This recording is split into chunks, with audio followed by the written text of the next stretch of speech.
ഇന്ന് നമ്മുടെ പരംകുരിശ് ക്ഷേത്രത്തിലെ ചൊവ്വായാണ് കേട്ടോ, രണ്ടാം ചൊവ്വായ. ചൊവ്വായ എന്ന് പറയുമ്പോൾ സാധാരണ അമ്പലങ്ങളിൽ നടക്കുന്ന പൊങ്കാല മഹോത്സവം. നമ്മുടെ വീട്ടിൽ നിന്ന് അമ്മയും ഇന്ന് പായസം വെക്കുന്നുണ്ടായിരുന്നു കേട്ടോ. ഇവിടെ തുലാമാസത്തിലെ 2 ചൊവ്വാഴ്ച ദിവസങ്ങളിലാണ് ഈ പൊങ്കാല ഇടാൻ അവസരം കിട്ടുന്നത്. നമുക്ക് ഭഗവതിക്ക് നമ്മളെ കൈകൊണ്ട് തന്നെ പായസം വെച്ച് നേദിക്കുക എന്നുള്ളതാണ് ഇതിൻ്റെ പ്രത്യേകത.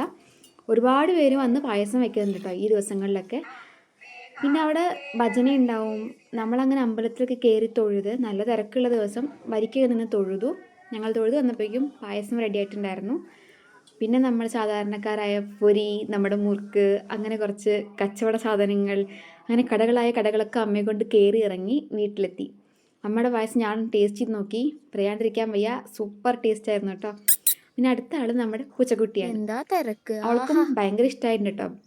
ദോശ കൊടുത്തു. നമ്മുടെ പായസം ഇഷ്ടപ്പെട്ടു. ദോശയെക്കാട്ടിലും ഇഷ്ടപ്പെട്ടത് പായസമായിരുന്നു. അങ്ങനെ അവളും കഴിച്ചു. അവളും ഭയങ്കര പോസിറ്റീവ് റിപ്ലൈ കൊടുത്തു. കോഴിയുടെ റെസ്പോൺസും കിട്ടി. അങ്ങനെ അമ്മയും ഹാപ്പി, നമ്മളും ഹാപ്പി.